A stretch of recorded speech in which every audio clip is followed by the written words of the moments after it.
Now, former Republican presidential candidate in 2000 and former domestic policy advisor to President Ronald Reagan, Gary Bauer. Welcome, Gary. Good to see you. Thanks very much for joining us. Great to be with you, Maria, particularly on a morning when stock futures are up. I can only conclude that most investors weren't watching the Democrat debate last night. It's hard to find an American industry that the Democrats like. Yeah, you're the new indicator for us, Gary. You're on the show, and the markets are trading up, which has been a rarity this year in 2016. What is your reaction to this new Clinton Foundation subpoena news?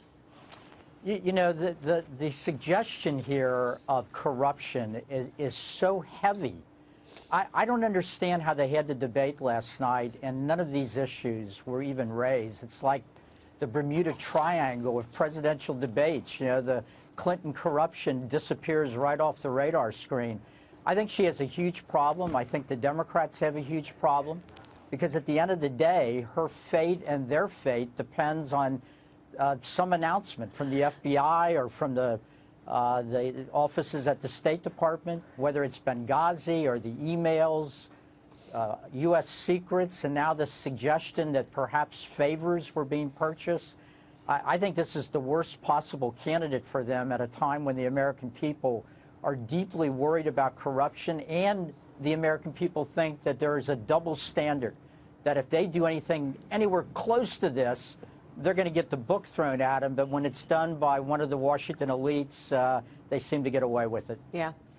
There's been much coverage of this, but on front page of the Wall Street Journal today, Gary, Hillary Clinton, it's about what she told all of these Wall Street firms. And should we take heart in this, that when she gave speeches to them totaling $4.1 million in fees from these kind of lovey-dovey speeches she gave, that she was very kind to them, that she praised the work they had done for diversity. One attendee, according to the Journal, said the warmth with which Mrs. Clinton greeted guests bordered on gushy.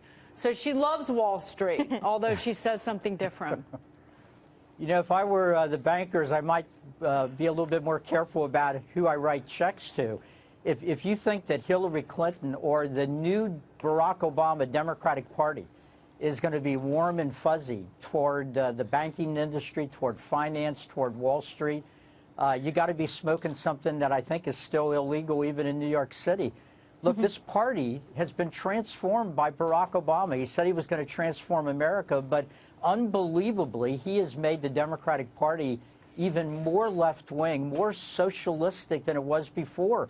I take a little bit of pleasure, however, in seeing Hillary Clinton dealing the way conservatives have had to deal with a candidate like Bernie Sanders promising free health care, free housing, and if you need something else, maybe he'll throw in a free pony or whatever, and she has to take the side of suggesting that there's actually nothing free. I guess that's some kind of progress.